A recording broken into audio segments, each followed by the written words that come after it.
सर्दियों में दर्जा हरारत कम होने और हवा में नमी की कमी की वजह से जिल्द अपनी नरमी खो देती है। खुश्क मौसम और सर्द हवा के असरात ये हो सकते हैं: जिल्द का खुश्क होना या बहुत खुजली होना। सर्द हवाएं जिल्द से नमी खींच लेती हैं, जिससे जिल्द खुरदरी हो जाती है। होंठों का फटना, नमी की कमी की वजह से होंठ जल्दी फटने लगते हैं। जिल्द पर झुर्रियां जाहिर होना, नमी की कमी जिल्द पर झुर्रियों को नुमाया कर देती है। क्योंकि हम सर्दी से हर वक्त बच नहीं सकते, इसलिए अपनी जिल्द को महफूज रखने के लिए आसान विंटर स्किन केयर टिप्स अपनाएं। 1. अपनी जिल्द को महफूज रखें। गर्म कपड़े पहने। कोशिश करें कि जिस्म पर सर्द हवा का असर कम से कम हो। इसके लिए गर्म कपड़े, टोपी, दस्ताने और स्कार्फ पहने। लिप बाम इस्तेमाल करें। होंठों को नमी से भरपूर, नर्म और महफूज रखने के लिए अच्छा लिप बाम इस्तेमाल करें। बाहर कम से कम निकलें। कोशिश करें कि सर्द और खुश्क मौसम में ज्यादा वक्त बाहर ना गुजारें। 2. अपनी स्किन केयर रूटीन में तब्दीली करें। सर्दियों में जरूरी नहीं कि गर्मियों में इस्तेमाल होने वाले प्रोडक्ट्स हमारे लिए सही हों। मौसम के लिहाज से स्किन केयर प्रोडक्ट में तब्दीली जरूरी हो जाती है। हल्के लोशन की जगह मोटे क्रीम्स इस्तेमाल करें ताकि जिल्द को बेहतर हाइड्रेशन मिल सके।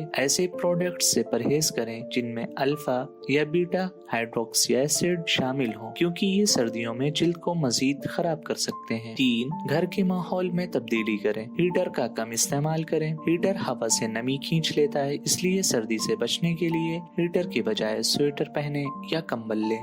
ह्यूमिडिफायर इस्तेमाल करें। ह्यूमिडिफायर हवा में नमी शामिल करता है, जिससे आपकी जिल्द नमी से भरपूर रहेगी। 4. जिल्द को नमी से भरपूर रखें। बार बार मॉइस्चराइजर लगाएं। हर बार हाथ या चेहरा धोने के बाद फौरन मॉइस्चराइजर लगाएं। क्रीम या मरहम इस्तेमाल करें। ये सर्दियों में खुश्क जिल्द के लिए लोशन से बेहतर काम करते हैं। नीम गर्म पानी से नहाएं। बहुत ज्यादा गर्म पानी जिल्द को खुश्क कर सकता है, इसलिए ज्यादा गर्म के बजाय नीम गर्म पानी से नहाएं। नर्म लॉन्ड्री प्रोडक्ट्स इस्तेमाल करें। खारिश या जलन से बचने के लिए खुशबू वाले लॉन्ड्री डिटर्जेंट्स इस्तेमाल ना करें। अगर जिल्द बहुत ज्यादा खुश्क रहती है तो जिल्द के माहिर डॉक्टर डर्माटोलॉजिस्ट से एक बार मशवरा जरूर करें। अपनी जिल्द का ख्याल रखें और सर्दी का लुत्फ उठाएं।